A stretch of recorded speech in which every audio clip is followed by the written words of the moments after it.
right, so what we're going to be using is the short tube hose that I have. We have a longer one too if we need to go off camera further. I'm going to use just for now one full thing of this, which it's actually a good amount right there. So we'll be using the short tube off camera. It's rigged up the side. Obviously you can see the mannequin's face.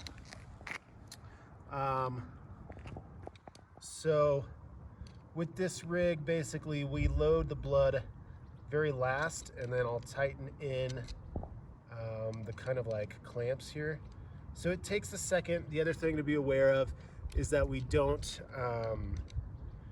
bleed the tube too much, so it goes up the actress's head or whatever, like while we're doing this part.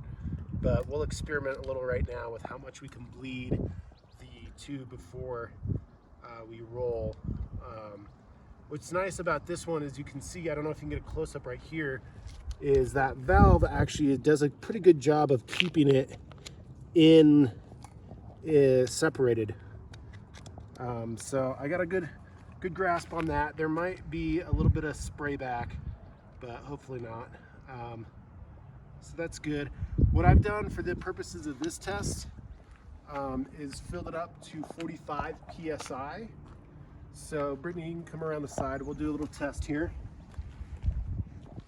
So 45 PSI is not, it's like probably a middle ground for that, but with the shorter tube, we'll see how that works. So I'll gently try to bleed the tube, and it goes real quick. So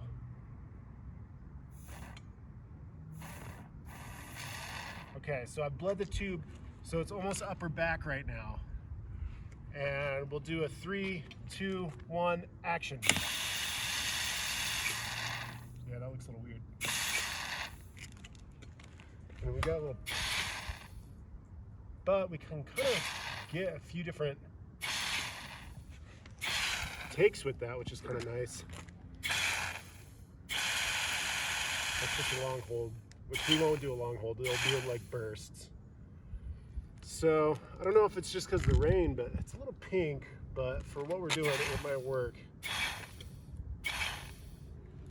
Cool, all right, and then let's see. Just kind of curious what the blood looks like on me. Yeah, it's not bad, that works. I think just on this it turned pink because it's been raining, but I think it's aerated a little bit. yeah. Because it's even pink on her. Oh yeah, sure. All right, well that's good. That's a good test, thank you. So this one is our little bit longer tube. Like if we needed to run it up someone's leg, we got a lot of room. I think I'd prefer the shorter one just because it's easier to bleed the line. This one we're gonna fill up, I filled up to 75% or 75 PSI. The first time around for 45, it took 3.5 minutes on our little pump. For 75%, it took 7.5 minutes. And that pump was pretty warm, so if we're to even go to 100%, probably take about 10 minutes, but I think 45 PSI on the short tube is a good way to go. But let's test this one out. I also added just a little bit of water to thin out the mix to see if it would help with the aeration for the pink. So why don't we come around, we'll see if this one works any better or not. So I'll pull out the pin on the extinguisher.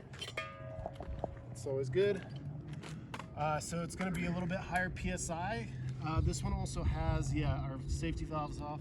All right, so I'm gonna try to bleed the line a little bit. All right, so that's a good spot. You can see, you know, if it's running up someone's leg, it's a little bit harder to see where that line is gonna bleed because on action there might be a delay, so we'll see. So let's say that there is a delay. 3, 2, 1.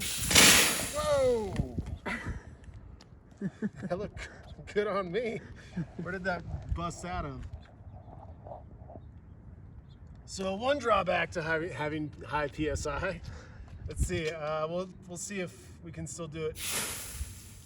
Oh, I see. All right. Well, let's aim it this way, and we'll see. 3, 2, 1. Oh yeah, that's just.